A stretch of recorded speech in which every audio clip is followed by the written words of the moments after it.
Ako po si Father Dennis Parendencio sa social media.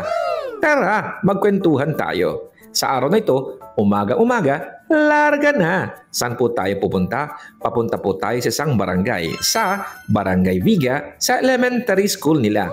Dahil sa araw na ito ay ating pagdiriwang ng First Communion para sa mga batang nag-aaral na grade 4. Kaya naman, pagdating namin doon, aburido sila Nanay Remy dahil ang aga ng aming pagdating. Kaya yan, tuliro na ang mga katikista po natin. Kaya lang, kahit ang aga-aga, ang init na ng panahon. Kaya paalala po sa ating lahat dahil mataas ang temperatura sa mga panahon na ito, huwag po nating kalimutang uminom ng maraming tubig.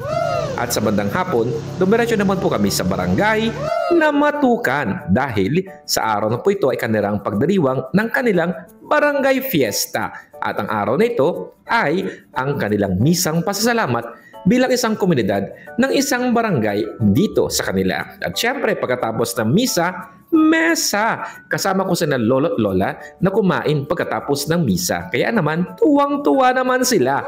O di ba? Nakipagharutan na tayo pagkatapos ng kainan. Pagdating naman sa kumbento, nakita ko si Nana, ang alaga nating pusa, dito sa kumbento. At sa mga araw na ito ay pinagdiriwang ng bayan ng Agdo ang kanilang Town Fiesta. Kaya naman, andun ako, nanood ng basketball.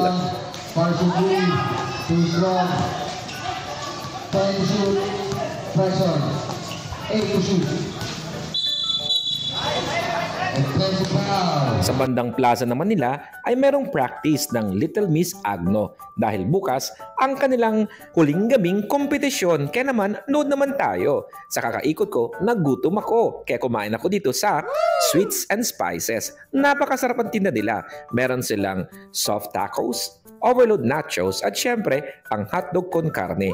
Hotdog con carne ang aking in-order at napakasarap naman. Hindi ito tinipid, mananam at napakasulit ang iyong binayad. Kaya naman, bilhin na mga kaibigan. Tanungin nyo pa sila Ron, Louie at Shamir. O diba? Thank you po!